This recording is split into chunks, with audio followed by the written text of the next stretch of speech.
This is a story about a teacher, a monk, and a woman. So this monk, he is a senior monk in a monastery, quite an enlightened man. He's walking from his monastery to another monastery, which is a few villages away. Along with him on this journey is his student, a junior monk, like an assistant. They're walking together. Old time Japan, and these monks, they wear the robes, their head is shaven, so they have to adopt a lot of vows when they become monks.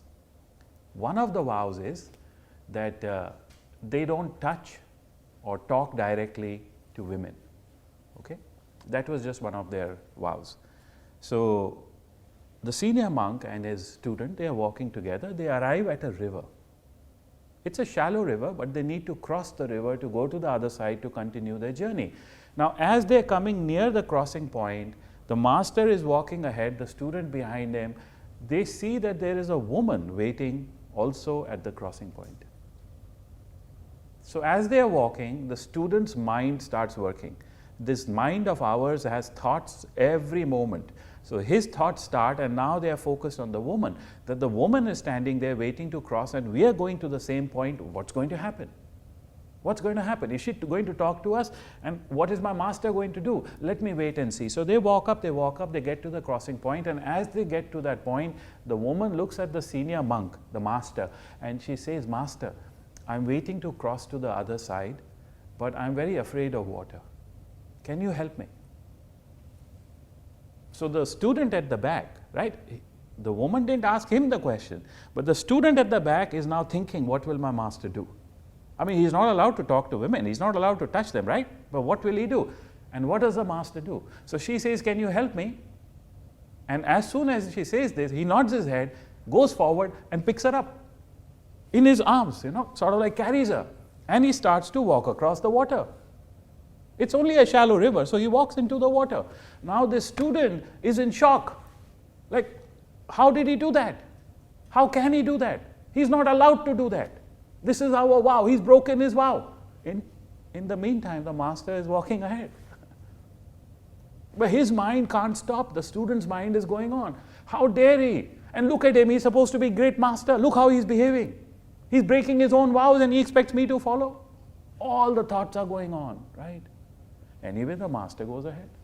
So the student rushes to keep up with the master. They get to the other side of the river. The master puts the woman down, bows, and she thanks him, and he bows and he carries on. He carries on. The student running to keep up behind him also follows him. All the way till the next monastery they walk. The master ahead, the student behind. The master doesn't mention the woman. In fact, the student keeps thinking, look, he's pretending it never happened. Look at him. He did the wrong thing. He broke the rules. He touched the woman. And now he's pretending it didn't even happen. Because otherwise, let's sit down and discuss it, right? But no, forget it. He doesn't even talk. He just carries on. They get to the other monastery in the evening. They check in, sort of. And the master goes and meets the senior monk and everything and goes back to his room, wherever the room is. Now the junior monk, his turn comes to meet the abbot.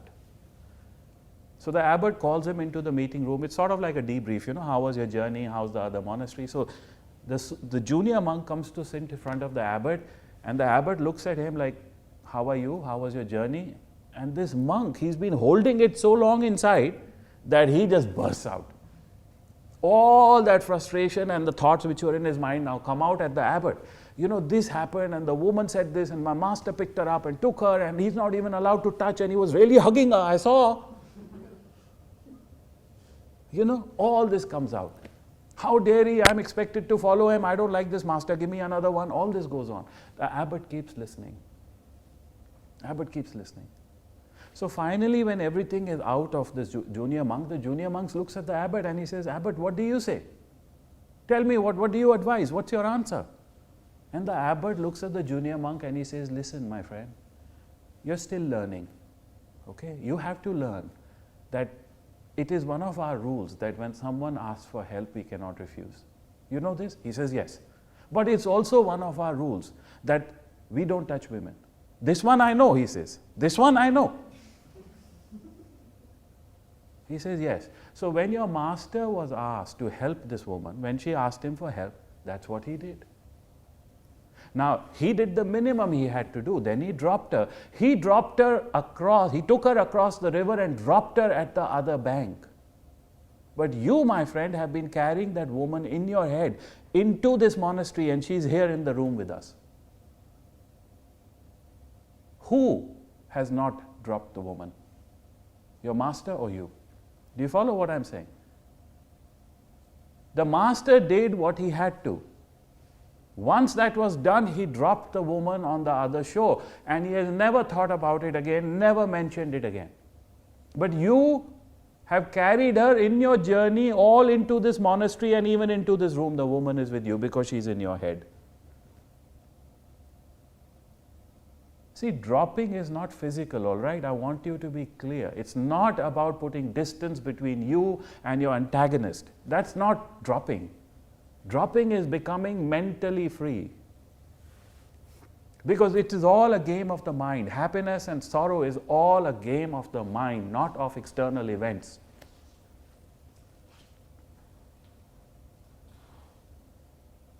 So the dropping must happen mentally.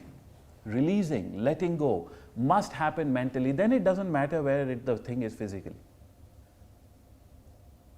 That is what is important.